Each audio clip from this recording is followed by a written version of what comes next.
సుమన్ టీవీలో మీ business promotions కోసం ఈ కింది నెంబర్ను సంప్రదించగలరు.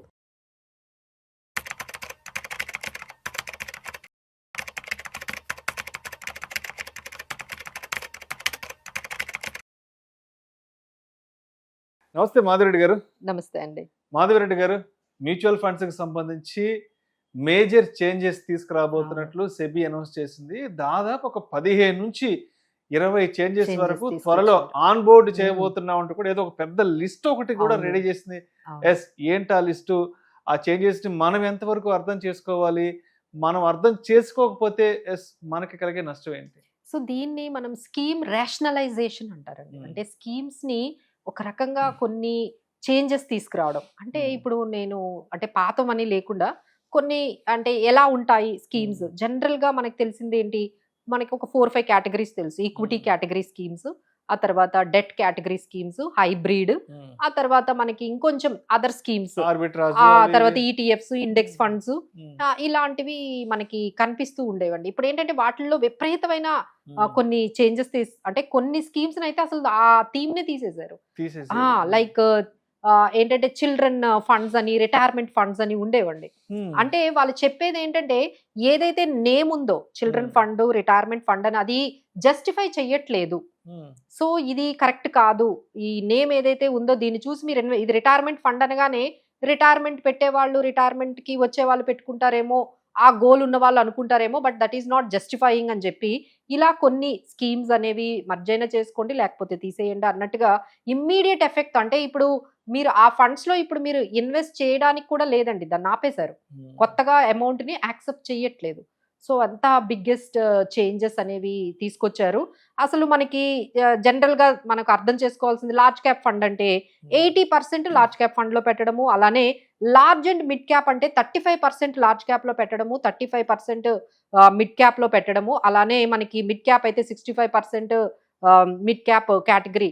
అంటే ఇవన్నీ ఏంటంటే లార్జ్ క్యాప్ ఫండ్స్ అంటే 1 to 100 హైయెస్ట్ మార్కెట్ క్యాపిటలైజేషన్ ఉన్న కంపెనీస్ లో పెట్టడాన్ని మనం లార్జ్ క్యాప్ అంటాము.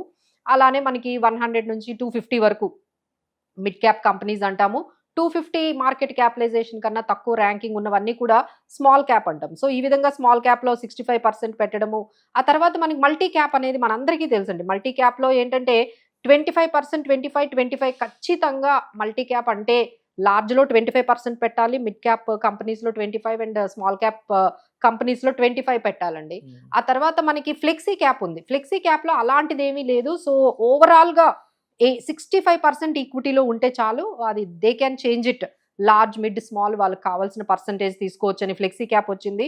అలానే ఈ వాల్యూ ఫండ్, కాంట్రా ఫండ్ అనేది ఉందండి. సో ఈ వాల్యూ ఫండ్, కాంట్రా ఫండ్ లో కూడా చాలా మందికి అర్థం కానిది ఏంటంటే, ఈ వాల్యూ ఫండ్ అంటే ఎక్కడైతే పిఈ అనేది తక్కువగా ఉంటుందో, అంటే వాల్యూ ఫండ్ అంటే ఏవైతే అట్రాక్టివ్ గా ఉంటాయో, అంటే ఏవైతే మంచి వాల్యూషన్స్ ఉంటాయో, తక్కువ పిఈ రేషియోతో ఉంటాయో, ఫండమెంటల్లీ స్ట్రాంగ్ ఉంటాయో ఆ కంపెనీల్లో ఇన్వెస్ట్ చేసేది వాల్యూ ఫండ్. కాంట్రా ఫండ్ అంటే మార్కెట్ కి, ట్రెండ్ కి ఎగెయినెస్ట్ గా పెడితే దాన్ని మనము కాంట్రా ఫండ్ అంటామండి. ఇప్పుడు ఎగెయినెస్ట్ గా అంటే ఇప్పుడు డిఫెన్స్ అందరూ కూడా పెడుతున్నారు అనుకోండి, దానికి కాంట్రాగా వాళ్ళు పెడుతూ ఉంటారు. అంటే మార్కెట్ లో ఏదైతే ట్రెండ్ ఉంటుందో దానికి ఆపోజిట్ గా పెడుతూ ఉంటారు. అలానే ఫోకస్డ్ ఫండ్ 30 కంపెనీస్ లో పెడితే ఫోకస్డ్ ఫండ్ అంటారు. అలానే సెక్టోరియల్ ఫండ్స్ ఉన్నాయి. సో ఇవన్నీ కూడా ఈ విధంగా కొన్ని వాళ్ళు ఈ రేషనలైజేషన్ ఆఫ్ స్కీమ్ గురించి కొన్ని చేంజెస్ అయితే తీసుకొచ్చారు. అప్పట్లో ఏంటంటే 65% ఈక్విటీలో పెడితే మిగతా అమౌంట్ డెట్ లో పెట్టాల్సి వచ్చేది. ఇప్పుడు ఏమంటున్నారు అంటే, మీరు డెట్ లో పెట్టాల్సిన అవసరం లేదు. అంటే ఫండ్ మేనేజర్ కానీ, మ్యూచువల్ ఫండ్ కంపెనీ కానీ గోల్డ్ లేకపోతే సిల్వర్ ఇలాంటి ఇన్వెస్ట్ చేసుకోవచ్చు. ఓన్లీ డెట్ లోనే పెట్టాల్సిన. అప్పట్లో ఏంటంటే 70% ఈక్విటీలో పెట్టుకుంటే మిగతా 20% కొంచెం డెట్ లో ఉండేవండి. ఇప్పుడు మీరు కంప్లీట్ గా డెట్ లో పెట్టాల్సిన అవసరం లేదు. మీరు గోల్డ్ అండ్ అదర్ స్కీమ్స్ లో కూడా మీరు గోల్డ్ అండ్ సిల్వర్ ఇలాంటి అసెట్ లో కూడా పెట్టుకోవచ్చు అనే వెసులుబాటు అయితే మనకి కనిపించింది. సో ఈ విధంగా ఓవరాల్ గా అయితే చాలా చేంజెస్ మనకి తీసుకొచ్చారండి. Right right. సో అదే విధంగా మాధవిరెడ్డి గారు, జస్ట్ ఇవాళ ఒక బిజినెస్ ఆర్టికల్లో ఒక న్యూస్ ఒకటి చూశాను మ్యూచువల్ ఫండ్స్ కి సంబంధించి. ఆర్టికల్ ఏంటో చూస్తాను. Life cycle funds in mutual funds అంట. మ్యూచువల్ ఫండ్స్ లోనే లైఫ్ సైకిల్ ఫండ్స్ అంట. సో ఏంటి అసలు ఈ లైఫ్ సైకిల్ ఫండ్స్ అంటే ఏంటి, ఇవి ఎవరికి ఉపయోగపడతాయి, వీటిని ఏ విధంగా అర్థం చేసుకోవాలి మనం అసలు? సో ఇది కొత్త స్కీమ్ ని ఇంట్రడ్యూస్ చేశారండి, లైఫ్ సైకిల్ మ్యూచువల్ ఫండ్స్ అని. లైఫ్ సైకిల్ ఫండ్స్ అనేవి తీసుకొచ్చారు. ఇప్పుడు జనరల్ గా ఏమవుతుంది, మనం చాలా రోజులు ఎస్ఐపిలు పెట్టేస్తూ ఉన్నారు, తర్వాత మర్చిపోతూ ఉన్నారు. సో కొంతమంది ఏంటంటే రీబ్యాలెన్స్ చెయ్యరు, ఆ సిప్ ని మార్చరు. అంటే ఎంత మీకు ఏజ్ అవుతున్నా, ఒక 10 years 12 years 15 years అయినా అదే ఎస్ఐపి కంటిన్యూ చేసిన వాళ్ళు ఉన్నారు, ఒకటే ఎస్ఐపిలో కంటిన్యూ చేసే వాళ్ళు ఉన్నారండి. సో ఇలా కాదు, మీకు మేము లైఫ్ సైకిల్ అనే ఆప్షన్ ఇస్తున్నాము. మీరు కానీ ఈ ఫండ్ లో పెడితే మీరు నంబర్ ఆఫ్ ఇయర్స్, అంటే 5 years ఉంది, 10, 15, 20, 25, 30 ఇలా వాళ్ళు డిఫరెంట్ టైం పీరియడ్స్ ఇచ్చారు. మీరు 5 years కి పెడితే ఎలా ఇన్వెస్ట్ చేయాలి, 20 years కి పెడితే ఎలా ఇన్వెస్ట్ చేయాలి, యాజ్ పర్ యువర్ ఏజ్ అనేది అది ఆటోమేటిక్ గా రీబ్యాలెన్స్ చేసుకుంటుందండి. మీరు ఏమి చేయక్కర్లేదు, ఆ ఫండ్ లో పెట్టేస్తే అదేమవుతుందంటే యాజ్ పర్ యువర్ ఏజ్, అంటే ఎగ్జాంపుల్ మీరు 30 years ఏజ్ లో ఉన్నారనుకోండి, 80% ఈక్విటీలో పెడుతుంది, 20% డెట్ లో ఉంటుంది. అదే మీరు 45 ఏజ్కి వెళ్ళిపోయారు అనుకోండి, 60% ఈక్విటీ పెట్టి మిగతాది డెట్ లో పెడుతుంది.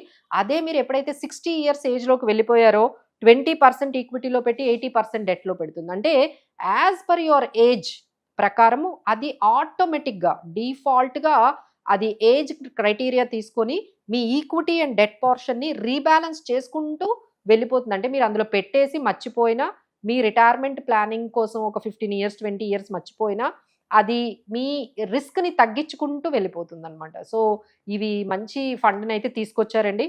ఎవరైతే లాంగ్ టర్మ్ ఇన్వెస్టర్స్ ఉన్నారో, ఇక మధ్యలో మేము రీబ్యాలెన్స్లు చేసుకోలేము, మేము ఇలా అటు ఇటు ఫండ్స్ ని మేము మార్చుకోలేము, అలా ఉన్న వాళ్ళందరికీ కూడా ఈ లైఫ్ సైకిల్ ఫండ్స్ అనేవి, అంటే లాంగ్ టర్మ్ గోల్స్ ఎవరికైతే ఉన్నాయో, రిటైర్మెంట్ ప్లానింగ్ కానీ, ఇలాగ కిడ్స్ హైయర్ ఎడ్యుకేషన్ కానీ, ఈ విధంగా ఎవరికైతే లాంగ్ టర్మ్ ఒక 15 years గోల్స్ ఉన్నాయో వాళ్ళందరికీ కూడా ఈ లైఫ్ సైకిల్ ఫండ్స్ అనేవి చాలా యూజ్ అవుతాయండి. సో ఇవన్నీ చేంజెస్, అంటే ఇప్పుడు మనం ఏం చెప్పాము, కొన్ని స్కీమ్స్ కొన్ని డిస్కంటిన్యూ చేయటం కానీ, మర్జ్ చేయడం, అంటే దాన్ని మనం రిటైర్మెంట్ ఫండ్స్ కానీ లేకపోతే చైల్డ్ ఫండ్స్ కానీ కొన్ని వాళ్ళు డిస్కంటిన్యూ చేశారు, కొత్తగా లైఫ్ సైకిల్ ఫండ్స్ ని ఇంట్రడ్యూస్ చేశారు. ఇది కాకుండా చాలా స్ట్రిక్ట్ గా ఓవర్ ల్యాప్ అనే విషయాన్ని వాళ్ళు చెప్పారండి. ప్రతి కంపెనీ కూడా అంటే ఒకటే 2-3 స్కీముల్లో అవే కంటిన్యూస్ స్టాక్స్ అనేవి మెయింటైన్ చేస్తూ ఉన్నారు. దానివల్ల అందరికీ కూడా కరెక్ట్ గా డైవర్సిఫికేషన్ అవ్వట్లేదు. అంటే థెమటిక్ ఫండ్స్ కానీ సెక్టార్ ఫండ్స్ కానీ ఓవర్ ల్యాప్ అయిపోతున్నాయి. అంటే థెమటిక్ ఫండ్ అని పేరు పెడుతున్నారు, సెక్టార్ ఫండ్స్ అని పేరు పెడుతున్నారు, కానీ స్టాక్స్ అయితే అవే ఉంటున్నాయి. అందులో ఏ స్టాక్స్ ఉన్నాయో ఇందులో కూడా అవే స్టాక్స్ ఉంటున్నాయి.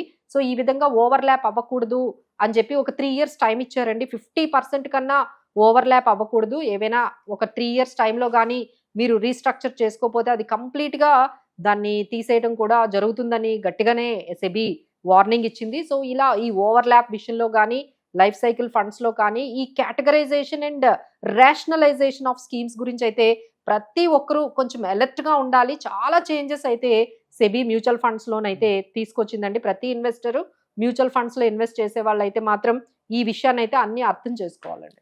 Right. Thank you so much Madhavi Reddy garu. Thank you. త్వరలో మ్యూచువల్ ఫండ్స్ కి సంబంధించి సెబీ తీసుకురాబోతున్న భారీ మార్పుల గురించి, అదేవిధంగా కొత్తగా మ్యూచువల్ ఫండ్స్ లో రాబోతున్న లైఫ్ సైకిల్ ఫండ్స్ కి సంబంధించిన అంశం గురించి చాలా చక్కగా మీ అనాలిసిస్ తెలియజేశారు. Thank you so much Madhavi Reddy garu. Thank you.